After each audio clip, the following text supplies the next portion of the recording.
What's up, sports bettors? I just locked in a really quick 3-pick entry to win 6 grand on Underdog, and I think the strategy is really interesting, these 3 picks in particular. So let's go ahead and let's go through it.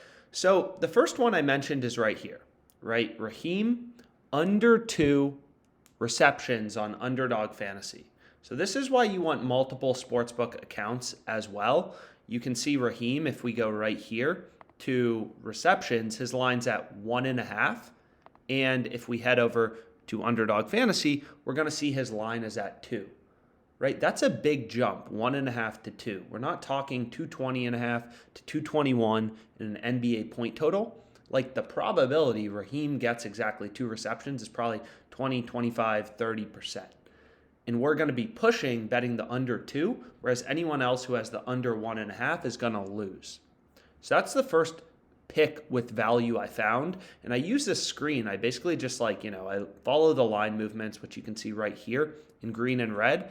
And then I mainly just look for okay, where do prize picks and Underdog differ? So Paris Campbell over 3 receptions on prize picks seems a little decent. But let's get to the next picks because I know I discussed that in the previous video. So next, let's talk about Julius Randle.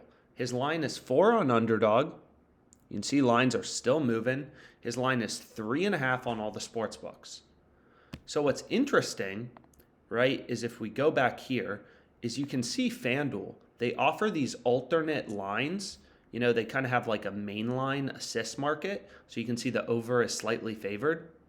But obviously, over 4.5 assists is less likely. You're going to be getting better odds if you're betting over 4.5 assists versus over 3.5 assists. So if you go here, you can see over 4.5 assists, you'd be getting plus 178. What's also a little weird is why does FanDuel have 2 different prices for over 3.5 assists? It's the same bet, but depending on if you're looking at the alternate market or not, it's minus 122 versus minus 115. But regardless, you can see right here, it's okay, we're considering betting under 4.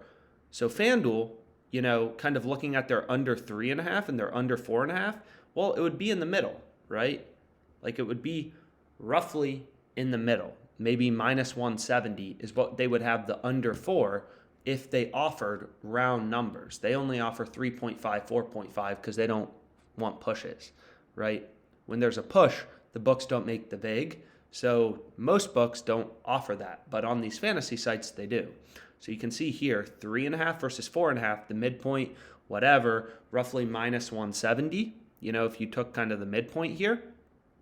And we're getting on Underdog Fantasy, as we've discussed, minus 122 in a 3-pick entry. So FanDuel would have that minus 170. And again, you can browse that, on OddsJam, which I like to do, is look at these alternate lines. So here it's whoa, all the books have the line at 3.5, FanDuel's at 4. All the books have the line at 3.5, Underdog's at 4, but FanDuel has these alternate lines, so you can kind of get a sense of what would they have the under 4 at, right? Now, one thing to note is they're less aggressive than most books on the over 3.5, but again, still, this play would regardless be pretty dang good. Minus 170, there's a lot of margin for error. So that's the second pick I went with. And then the final pick I went with is probably the most complicated, but it's also one of the best ones, is Aaron Jones to not score a touchdown. So you can see FanDuel, right? If you go to FanDuel, so we can go back here, is what's interesting about these sports books is if we head over to FanDuel and we go to the Packers game and then we go to TD score props, anytime touchdown score, is they only offer one-way markets, right? These are called one-way markets. Usually you have 2-way. You can bet the over, you can bet the under, right? Rodgers to go over, Rodgers to go under. Passing TDs, it's the same thing, right? Rodgers to go over, Rodgers to go under, which you can see kind of right here. But that's not the case for TD score props. So it's just plus 115. You can't bet on FanDuel for Aaron Jones to not score a touchdown. But what you can assume is that they would bake vig into their market, right? So if they were to offer Aaron Jones to not score a touchdown, probably be minus 160, right? Minus 170. they're baking a lot of juice into these one-way derivative markets. You know, they're offering you plus 115 odds because they think he should be like plus 140, plus 150. So if they were to offer to not score a touchdown, like all markets, if we go to, right here. So if we go to like passing TDs, minus 146, plus 144. So they're going to bake vig into their markets. So we can assume it would be like minus 160, minus 170. Or you can look at a betting exchange. These are called betting exchanges. And again, this is a little complicated, but we have some videos on the Betfair exchange, which I'll link to at the end of this video. Basically, this is a peer-to-peer betting site in Europe. And you can see someone is willing to bet on Aaron Jones to not score a touchdown at minus 120, right? For $307.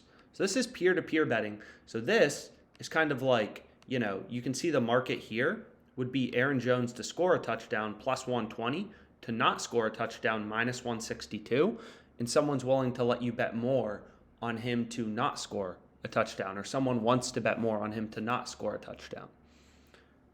So this is, minus 162 is a pretty clear indication that like getting value at minus 122 on Underdog Fantasy is pretty good. So I don't know if that was a great explanation. These were, some complicated picks, but I hope it was helpful, and let's make money.